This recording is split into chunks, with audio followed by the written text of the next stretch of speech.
Adam, welcome. Thank you, Zahara. It's great to be here. Yeah, I'd love to learn more about the latest with your company. You've rebranded Levy to Chore. Can you tell us about your business? What kind of brought you around to updating the name and the new brand? Yeah, take it away. Absolutely. So the whole thesis and kind of what we are at Chore is we're almost like a fractional chief of staff service, right? Which is part of why being on this podcast today. That's what we do. The whole idea though started almost 5 years ago, where I started a company called Abstract Ops, and the thesis of Abstract Ops was that we were going to automate back office work. It sort of said, hey, look, so I've been a multi-time founder. I'm personally a four-time founder. I've invested in over 200 companies. And one of the key universal traits every one of these companies shared, and still share, frankly, is that there's three parts to a successful business. Part one is great product. Like you obviously have to have a delightful, amazing product. Part two is you need to be able to sell that product. So if no one knows about your delightful product, no one can buy it. So you need to get out there, go to market, sales, marketing, all that other stuff.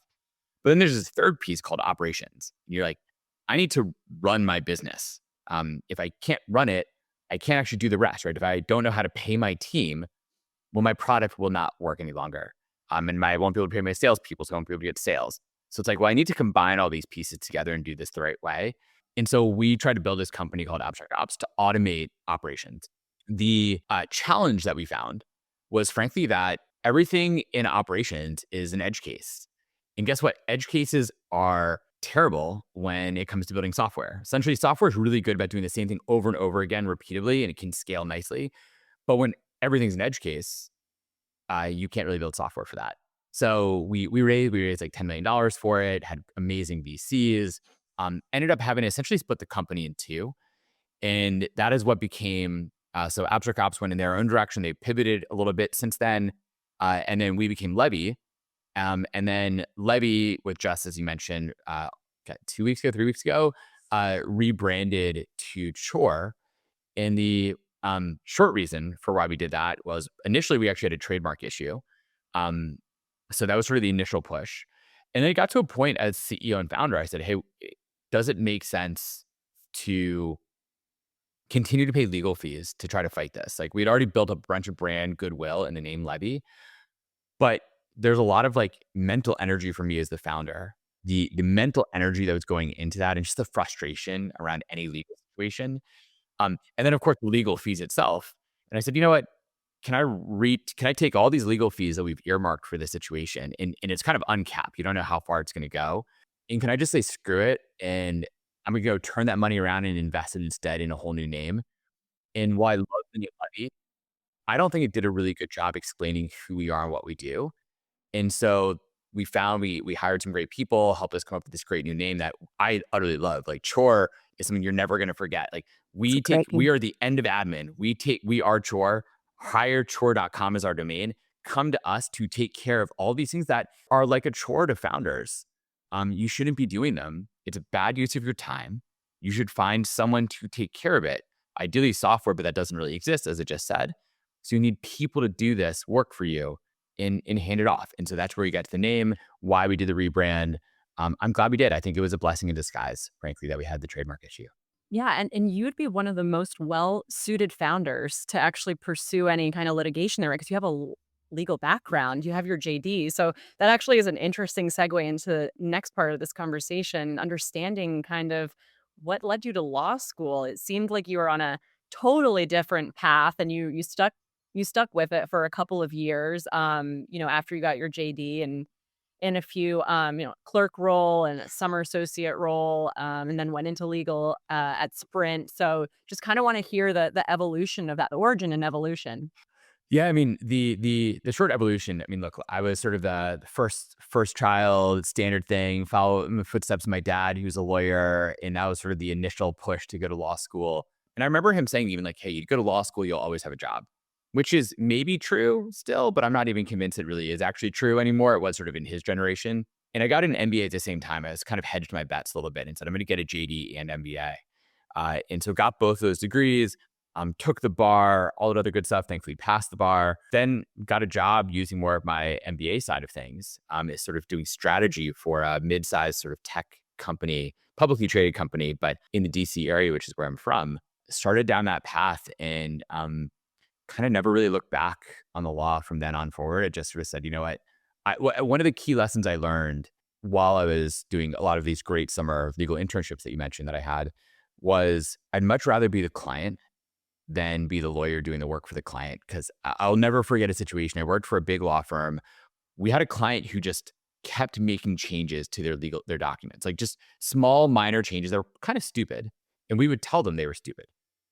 Didn't matter though, right? The client's the client. If the client wants that done, we were in client services. We would do what the client said. So we would advise them not to, and we would. So you're up late at night, like modifying where words are in a document because the client had stupid changes they wanted to put in place. And I was like, this sucks. I want to be that guy who's telling the lawyers what stupid changes to make instead of doing what this random client's doing, even though it's a bad decision. And so that led me much more in the business path. And it's been that way ever since. And what is that, like 15, 16 years now for me? Yeah, can you tell me a little bit more about kind of the biggest career pivots because you went from law school to actually working in corporate law, and then you ended up in business development and channel sales, and from then on, kind of held every role, right? hmm COO, founder, CEO, board member, you name it, you've done it. So I'm just curious to hear, like, what was the motivation behind each of those pivots and kind of segues into different functional areas of the business and at different companies? Yeah, I mean, to me, it always seems like there's a general thread that connects all of them, even if they might seem like they're sort of bouncing around. And I think there's a danger for a lot of people that do bounce around too much. Careers, it's sort of a different topic, but I do think people have to be careful about bouncing too much. For me, I mean, the general path was once again, I worked for this, so I got my JD MBA, got a job working in sort of tech strategy type work, which was a good sort of post MBA job, right? Kind of a traditional MBA, post MBA job. But what I learned from that is that I really wanted to be out west. So actually, a lesson, a kind of history lesson that got history lesson. The lesson that I learned was I started talking to folks in the DC tech community, which was not very strong back then, and it's still not very strong, I don't think. And I got lucky enough to be introduced to a founder of a Sequoia-backed company in the DC area. I wish I could remember this person's name, since really it's credit to them for this. Basically, what he said to me, he said, "Hey, look, if you want to be in politics, stay in DC. Like that's the center of politics in the United States. So you want to kind of work with the best and connect with the best and be a part of that and challenge yourself against the best. If you want to be in finance, go to New York. Like that's the place to be. Go do finance, but do it in New York with the top tier people. And then if you want to be in sort of media, go to Hollywood, right? Be part of that Hollywood, LA scene. And if you want to do tech, go to San Francisco," was his advice. Even though he was backed by top tier VC firm in the DC area, he's like, go to San Francisco. And I said, you know what? I got to get out. I got to leave DC. Need to get out. I had a good job, doing well there. I won all these awards at the company, but it was time to leave. So I started interviewing for jobs. And the job that I found was, as you mentioned, like in business development, but it was a legal tech company. So the fact that I had a JD and had done some legal work as well, they really, really liked because it meant I could kind of speak to Right. the lawyer's problem and speak to lawyers with a little bit more gravitas, not like a ton, but a little bit more gravitas. And that was really, really valuable to them. So like, great, come on board. The company was awesome. Clearwell Systems, it got sold for 400 plus million 18 months after I arrived. Not of course because I arrived, but 18 months later it did sell.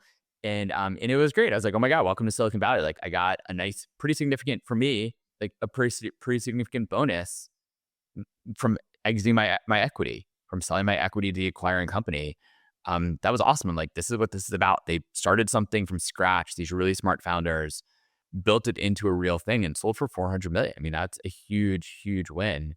Um, and it was a win for everyone on the team. So, and then one thing led to the next, and I stayed there for a little over a year, I think, or so at the acquiring company.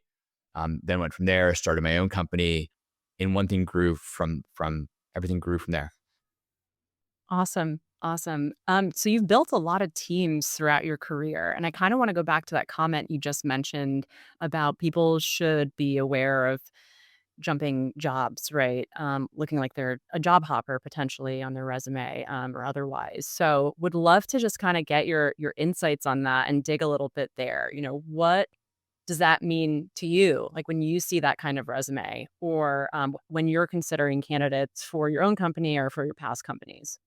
I worry about it a lot when I see people jumping around. The main reason why I worry about it is there's sort of two indications that come from that. Indication one is it implies like, do you know what you really want as a person? And look, I get it. I mean, like, especially when you're younger, it's hard to know what you want. So I respect in the fact that you're testing things out and trying new things. But as an employer, that's a hard pill to swallow. I don't know if I want to take on the burden of you figuring out life at my company while you're trying to do a job that we are paying you for. So I don't know if I want that burden, even if I respect it as an individual. So that's sort of issue number one. Issue number two, it might imply that you've had trouble at these other jobs, right? You maybe are good about explaining, well, like I left that company because it was a bad fit. Well, actually, were you kind of pushed out? Like, were you maybe fired? Because usually, if you're really good at your job, companies will find a way to keep you there. They'll keep you engaged, they'll promote you, they'll pay you more, whatever it is to try to keep you around, at least for a solid 2 or 3 years. Maybe at that point you still might want to leave. But if you're leaving after 12, maybe even 18 months, it's a little concerning. Sometimes it's not a fit. That is true. But if you have a number of situations where it hasn't been a fit, it's more like, is that you or is it them? And it's probably more likely you in those scenarios. And so once again, that's a risk that you really have to take as an employer. Do you want that person who's had a lot of bad fits previously, even if other elements about them seem fantastic? So yeah, those are my concerns when I see that.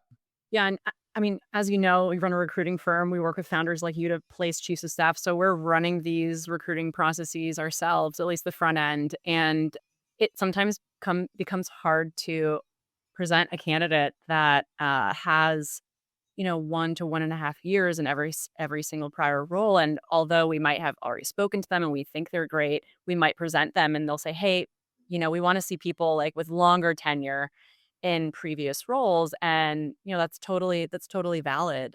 So it gets hard for those candidates, even if they have maybe a valid reason, like I moved, or and then there was RTO, and I had to find another job or whatever the situation might be.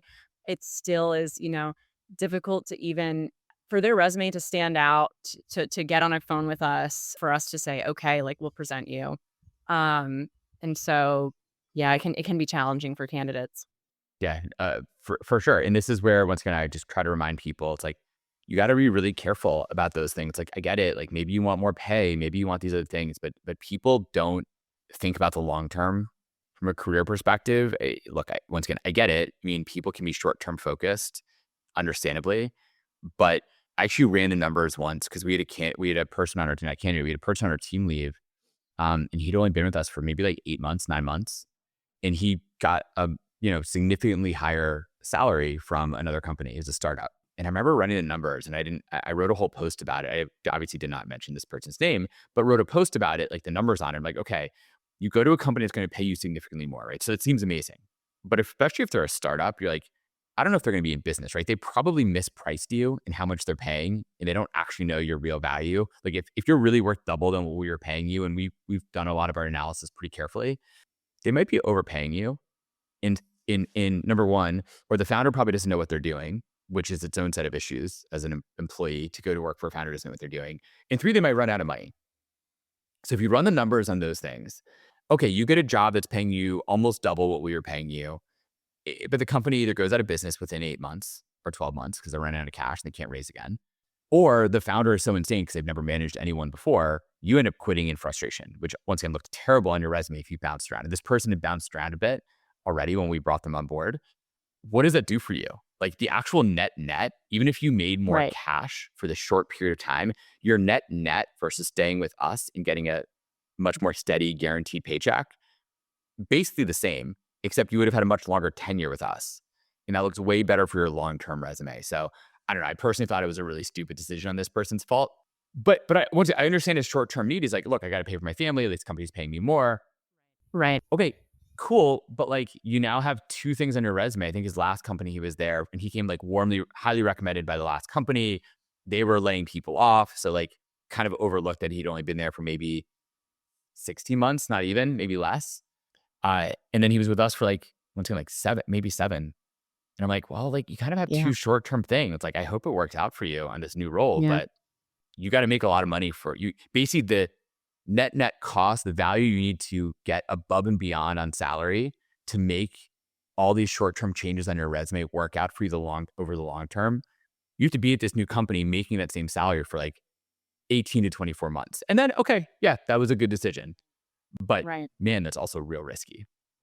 Yeah, absolutely. What other kind of hiring axioms do you believe in?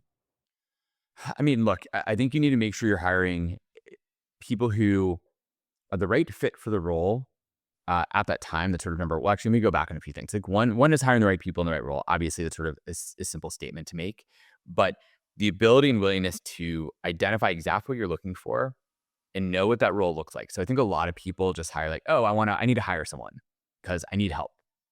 Well, do you really? Like, what is the real help you really need? Like, it seems easy to say I need to hire someone. The problem is people rarely take into account all the costs that are involved with that hiring process because they think it's easy. And so what I mean by that is like, if you don't, first and foremost, you need to understand what am I really hiring for? Like, what is the role I'm hiring for? What do I need that person to do? Like, what do I really need that person to do? And then does that require a full-time person who I'm making a commitment to and vice versa for a long period of time? I tend to believe that certainly today, maybe not historically, but certainly today, and very much so going to the future, you should be making minimal commitments to people in the long term. You should be hiring essentially contractors for every role until you really know you need someone full time. So what I would mean as an example, and we should sort of talk about like chief of staff or stuff, right? Chief of staff tends to be this like catch-all role. It's like, okay, I need help. Well, what do you really need help in? Do you need that person to be a really senior, very expensive person to do this sort of help that you need? Like, what is the real help that you need? What does it look like? How many hours? And then do the math on that. Okay, well, how much time is this person going to spend doing this work? And what do I want to put into it? Well, okay, you know this better than I do, but hiring is what let's say I got to review a bunch of resumes. Well, first I need to hire a recruiter to do that. So I got to interview a bunch of recruiters, find a great one like you. Okay, great. Now I find a recruiter. Now the recruiter is going to spend a bunch of time with me talking about like, what am I looking for specifically for the role? Then you're going to send me a bunch of resumes to review. Then I'm going to interview a lot of people. Then a bunch of other people on my team might interview the people who are my top candidates. I might need to create a hiring exercise for this person, which is even Right. harder for a role that like I don't know how to do. So if I'm hiring a chief of staff, I'm hiring this person because I don't know how to do this role. In most cases, I haven't been a chief of staff before. So one thing if you're hiring other engineers and you can run engineering tests, different story for a lot of other roles. So now I'm what, 15, 20, 30, 40 hours in to trying to find the right person. And then I bring this person on board. Then I make an offer, hire this person, pay them lots of money, lots of equity, all these other things. And there's what, 50% chance they don't work out. Maybe, hopefully better than that. Maybe you have a only 25% chance they fail, which is sort of the average. And now but then before we get to the failure part, I sort of skipped ahead. Sorry, you got me a little bit on this high horse, but like we skip ahead. Like so you do the hiring for the person. You now need to do some training for the person. And guess what? You need to manage the person. So training and managing a person is also very time consuming. I mean, I have a lot of direct reports who report to me, and it takes a lot of time and effort to be a good manager to them. And I hope I'm a good manager to them. But that's not free. It's not like, oh, they're sitting here doing lots of work and it takes so much off my plate. They take some stuff off my plate, but they also require ongoing maintenance and work to do that. And all the other people you hire have to do the same things. And so there's a huge cost to hiring a full-time person. Once again, and then getting to the end part where they might fail. In fact, there's a decent chance they will fail. Even worse for roles you don't know how to do, right? It's the blind leading the blind. So like, good luck that they're Yeah. going to go crush it.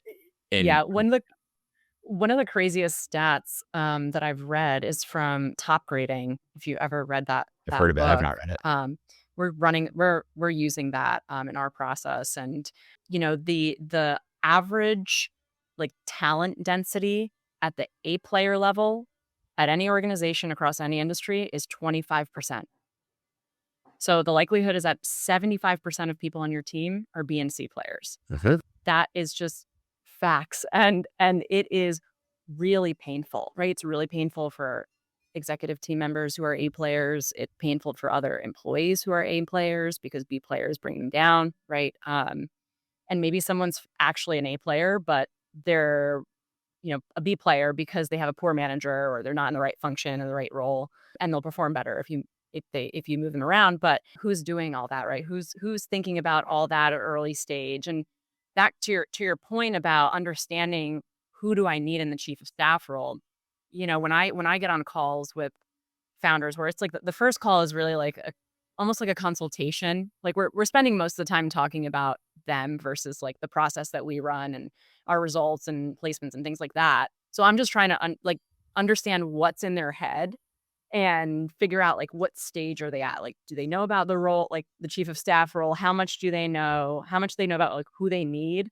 And sometimes, it can be pretty nebulous. And so I'll say, hey, like I think the best thing you should do is sit down in front of a piece of paper, and just write down in terms of stream of consciousness what you need. Like, what are the things that are currently falling through the cracks?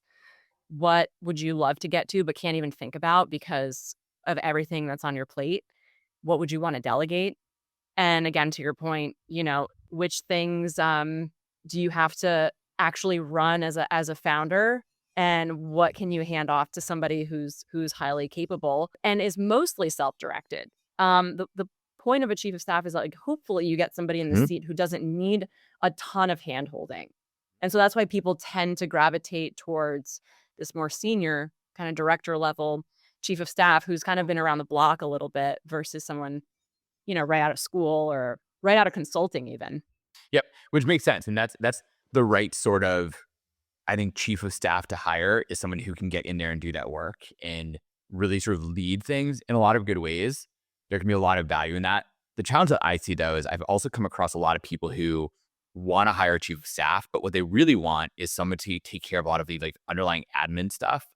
And when I hear that, it obviously frustrates me because one, that's where we really play, right? Like, so in the sense, like we're more partners than competitors because you're hiring people at the higher level where you do need that. There's certain like really high quality talent that you should have for a great chief of staff. But when people tell me, oh, like I'm going to hire a full time person to go take care of like the underlying admin day to day to like run the business, like, so let me get this straight. You're going to pay someone 200K a year. You're going to go through all the process of hiring them, pay Zahara lots of money to help you find someone amazing. And you're now going to go ask them, they're, Bain or McKinsey Consulting, top tier talent, all these other things. Then you say, hey, can you go figure out how to like make sure payroll runs on Friday afternoon? They can do that. But man, that is a lot of money to spend for They don't someone to want to go. do it though. Of course, they Yeah. don't want to do it. And They want to come in and like run the strategy, figure out how we keep the company moving forward in all these different ways. Um, why would you waste money and time on them reinventing the wheel on things that are critical? Once again, I love this stuff, but not what a top tier chief of staff should be spending their time on. yeah, exactly. I actually just had a conversation like this with a founder earlier. I'm gonna have to connect you two because they're a potential Chore customer. But they said, "Hey, we're looking for two chiefs of staff, one reporting to the COO, and then one reporting to the founder." I was like, "Great, can you tell me more about the latter?" Because I didn't really hear much about that role on the last call. And this person said, well, the founder's looking for somebody to do more like admin. And I said, no, do not hire a chief of staff to do admin. Because as I learned more, they said, but they also want them to do the strategy stuff. And I said, no, no, no, do not waste your time even going down that path. Like these are not the same people. Get a really strong EA or like an ops associate, someone junior who can get, leveled up over time, let's say for the admin work, or I'm going to recommend Chore. Right? Hirechore.com. And that's exactly Yeah, it. And that's the thing. exactly. That's where people should be. That is a split that should occur. You need someone to keep the trains running on time. Absolutely. But that's what we do. Like we'll keep the trains running. You need someone different who can be like, let's build the trains, let's build the rail cars, let's build the tracks. That's like in a sense, like to use that, break that analogy a little bit, but like that's what a good chief of staff is going to do. It's like, I want tracks to go in this direction and this direction. Let's create great OKRs and keep the team on track. Let's make sure product is happening. I'm going to dive into this big major thing that only we can do as a company versus once again, like the work we do at Shore, it's very much about your like HR, finance, compliance, equity type work, which is once again critical. But this is non-different, like undifferentiated work that we can specialize in. Whereas to me, and this is a huge pet peeve of mine, companies should be laser focused on their core competencies. And that's it. Everything that distracts them from their key areas of success otherwise is literally that. It's a distraction. And a Yeah. distraction is essentially like an anchor or a tax on your business, slowing you down. And so you need to remove all those taxes. Like, people love to obviously say, like, I want to reduce my tax burden. Well, great. You should absolutely do that legally, of course. Reduce your tax burden. But yet they don't think about that when it comes to running their business. How do I reduce my business tax burden?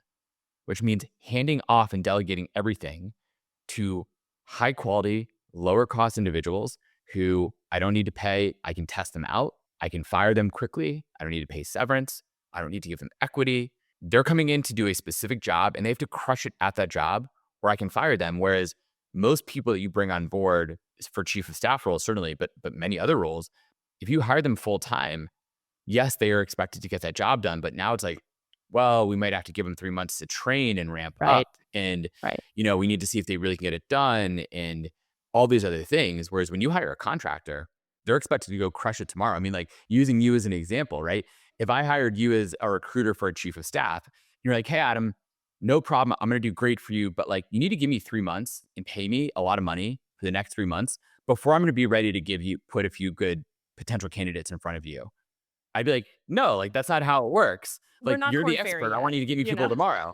I Like, mean, I know there are recruiters who work like that where you have to pay them like 100K up front to start a, C-level search, and, it's gonna take 6 months to fill the role. But yeah, that's not what we're doing, and I totally get it. What other, like, hiring mistakes have you made over the and I'm years? sure I made all of them.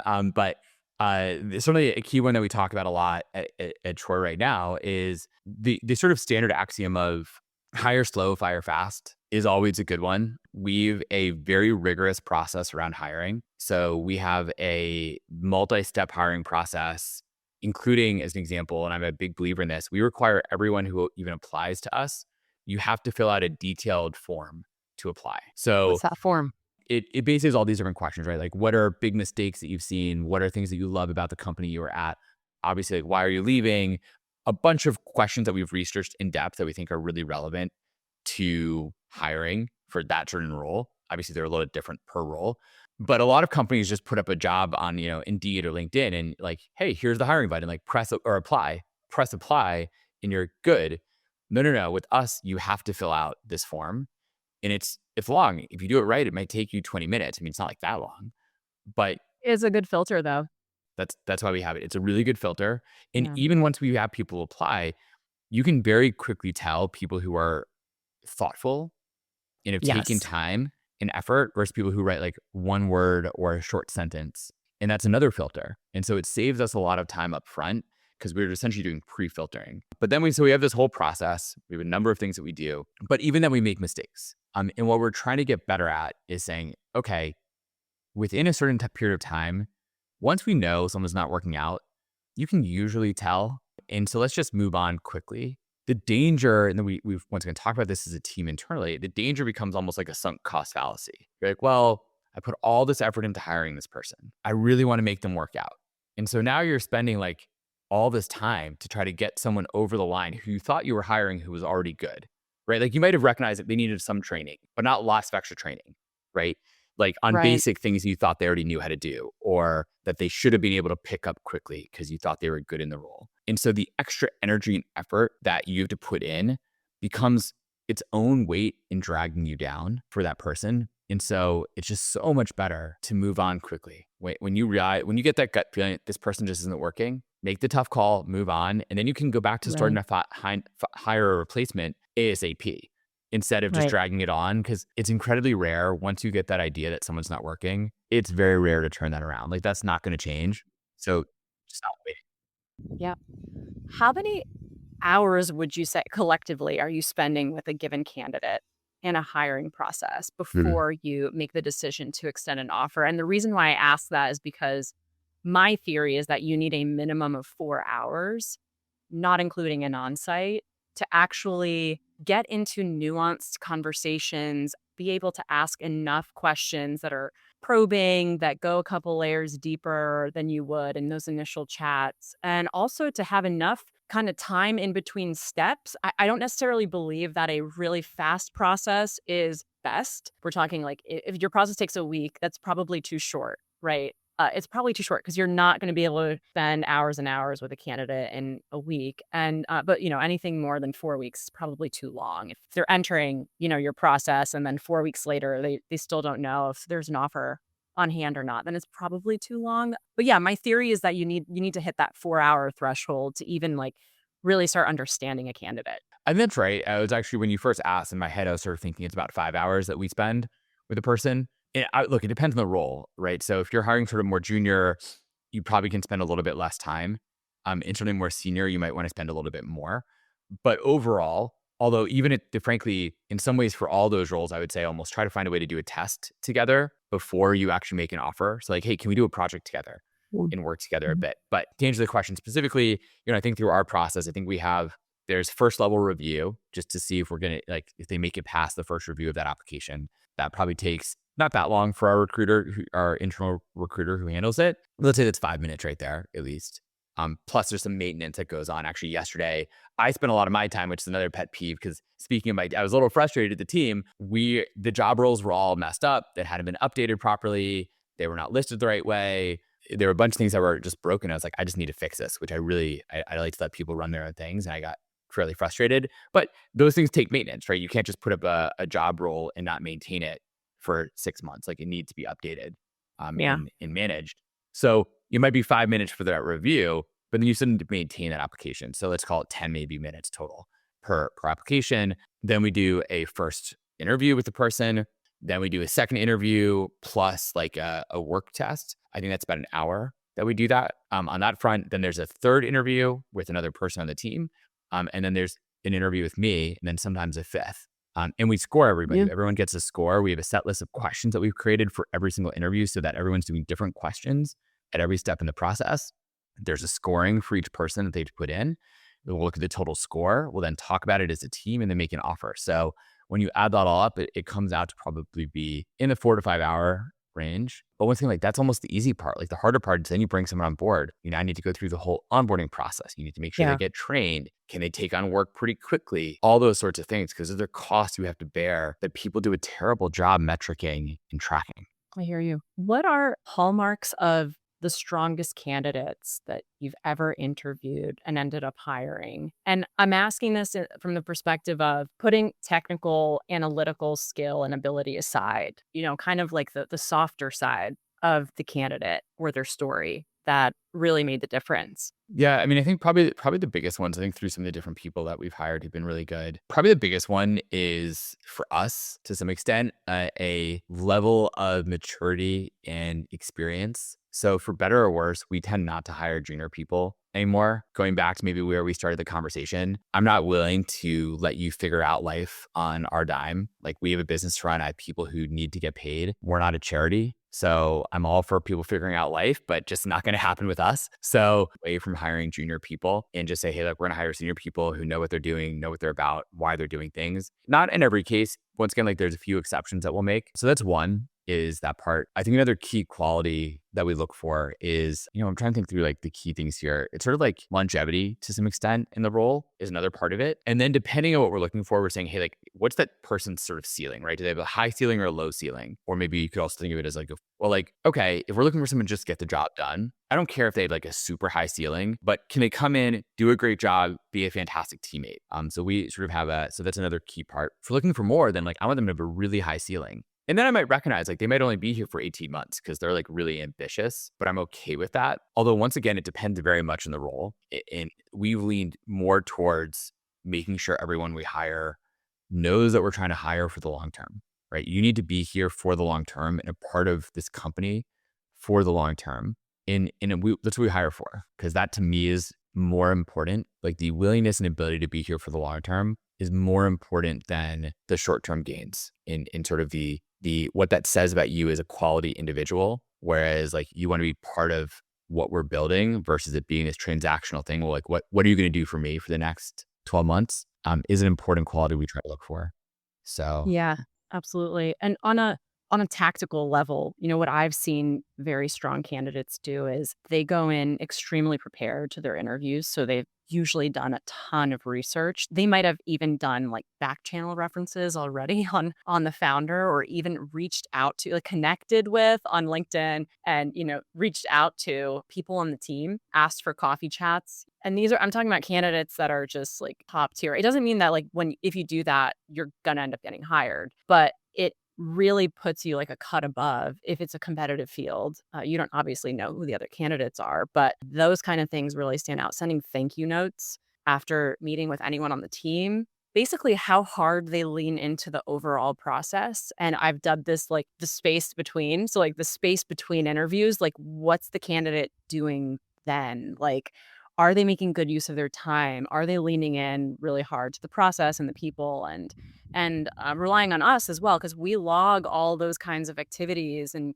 we'll share that with our client and give them those insights, like, hey, like, this is what we've seen the best people do. You like this person, this is how they're showing up from our perspective. So, we're going to champion that candidate for sure. Yeah, it's a really good point. I was smiling because we just had a situation where we're using a recruiting firm to help us hire a potentially new salesperson. And so I tell every single candidate at the end of our call, I interview everyone at the company. I tell every single candidate, I give them kind of this speech that I'll give you, which is basically like, look, great interview. Thanks for joining. Your time is precious. My time is precious. I want you to think deeply about whether working at Chore is right for you. Like, is this the right fit? Because I want you to make a long-term commitment. You're going to be spending a lot of your time with us. Do you want to be a part of what we're building and where we're going? Do you want to work for a company that I'm the CEO of, for better or worse? Like, do you want to be a part of that? Think deeply about that question and let me know what you want to do as a next step. Before we'll tell you anything on a next step, I want you to think about it. So send me an email later today, tomorrow, this weekend, whatever works, about what you want to do as next step. And I'll tell him, like, I will take no offense if you tell me you're not interested. Like, that's great. I Right. actually prefer that. I've never had anyone say that. I think they're mostly impressed by me even saying that sort of that speech, but it's true. And anyways, the point that I was going to make is, so this recruiting firm, I told the candidate, the salesperson, send me this email. He did. Send me a good email. Waited 24 hours, totally fine. Sent me an email, asked some good questions in it.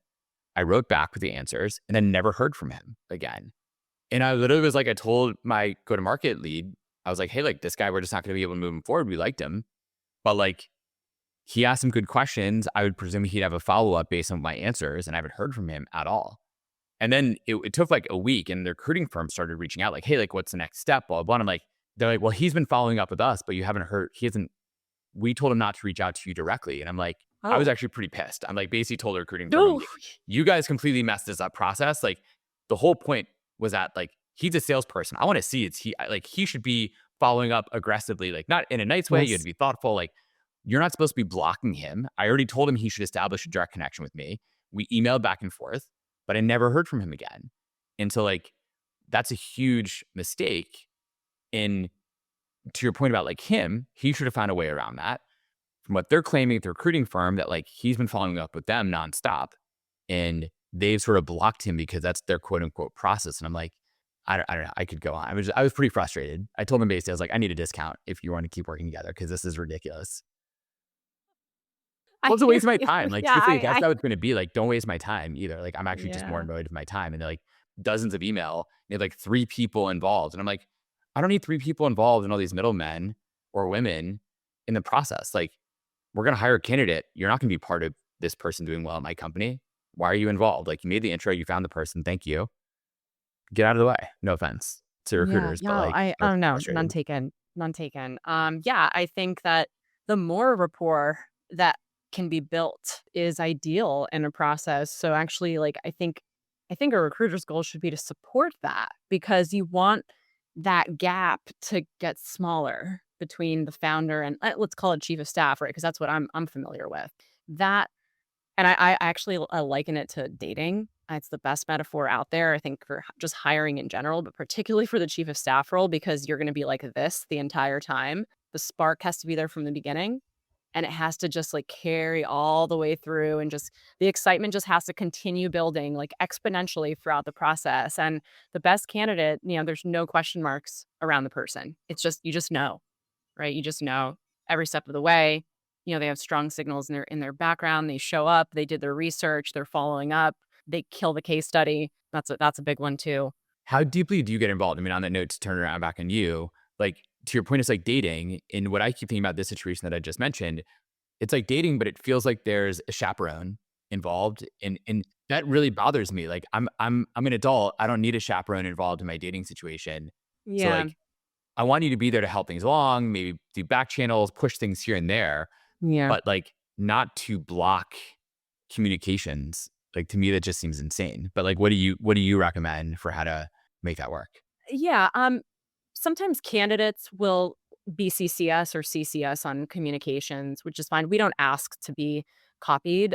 We actually like debrief with candidates after every touch point with anyone on our client's team. And so the reason why we're doing that is not to chaperone or like find out what was discussed or really anything like that. It's just getting an understanding from the candidate, what do you think about this opportunity? What do you feel about it? What do you feel about this person? What do you feel about the company, and kind of getting into like the guts of it, understanding their motivations, why this is like number one or not. Like if it's not their number one opportunity, why not? Like we want to know that so that we can play all of that back to our client. Because if our client really likes that candidate and they want to move forward in the process, then we want to arm them with the information so that they can be proactive about answering that candidate's questions on the next call, Mhm. right? Or maybe they'll say, "Hey, like can we double click on the equity range again?" Or they might be starting to think about benefits already if they're kind of like mid late stage in the process. Like, okay, if a candidate's asking about what the breakdown of benefits are,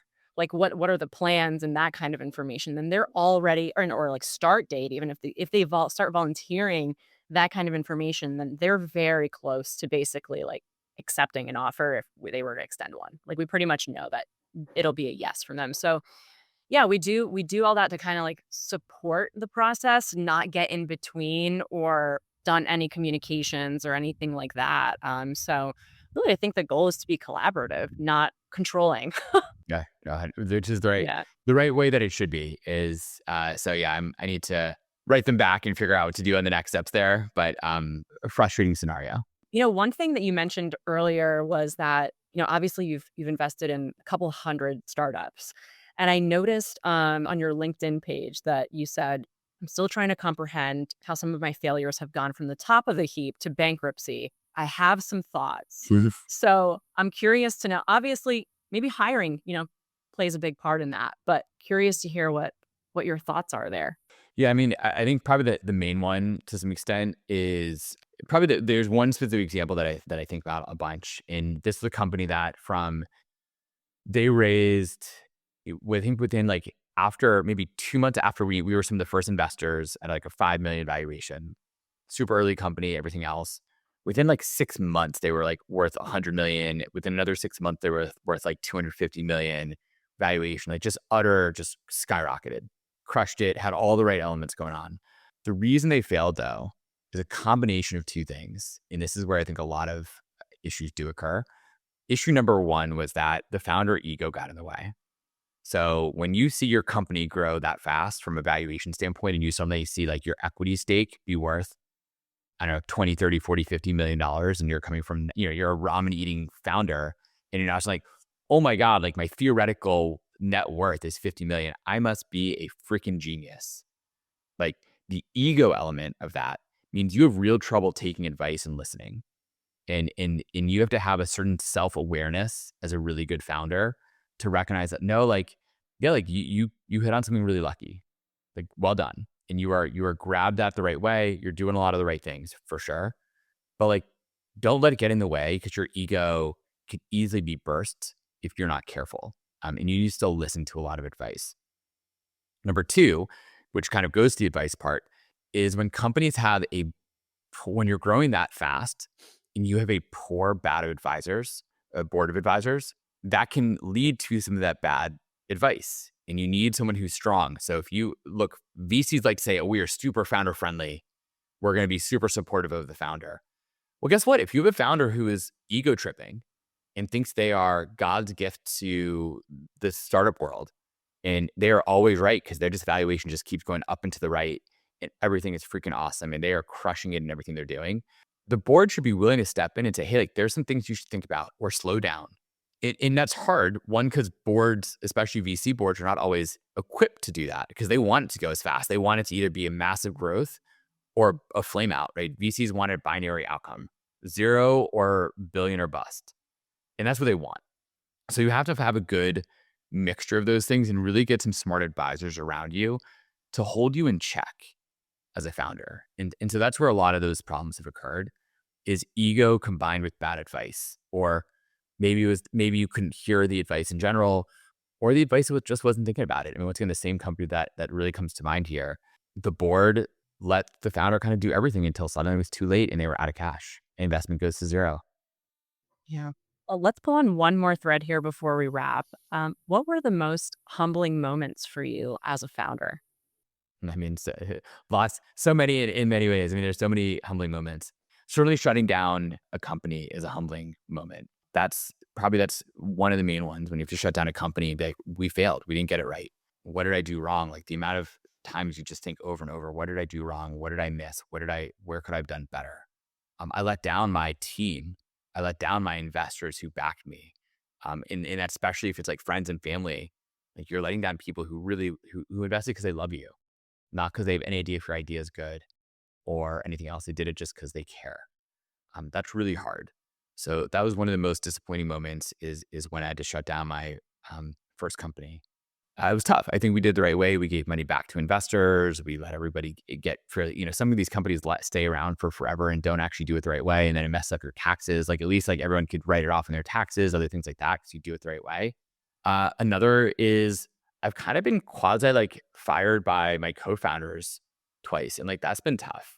One time was a scenario where it was like either we keep growing and building it, and that was like me who was going to go make that happen, or try to have an exit. But I probably wasn't the right person to help make that exit occur. And you needed my co-founder to go do that because he had sort of the right technical background that looked what an acquirer would want his technical background more than they'd want my business background. And the board made a tough call. And it was very, very humbling and frustrating because I was pretty frustrated with my co-founder and didn't think he was stepping up in the right ways we were sort of in this position because of him. And then to basically be told by the board that, hey, like, you're not the right person to lead us forward, going on, even though they were aware of the things that my co-founder was doing, which was tough because you pour so much blood, sweat, and tears into things. And then the other time that occurred was much more amicable in many ways, but it was still a tough discussion. It was still my co-founder had to kind of come to that decision. And that's, by the way, where this situation I'm talking about is what led to the existence of Chore, where my co-founder, to his credit, really came to the realization. So for this company called Abstract Ops, we tried to raise our Series A. We had a lot of the right metrics, but it was a really bad time to raise money for every company. And a lot of our revenue was services revenue.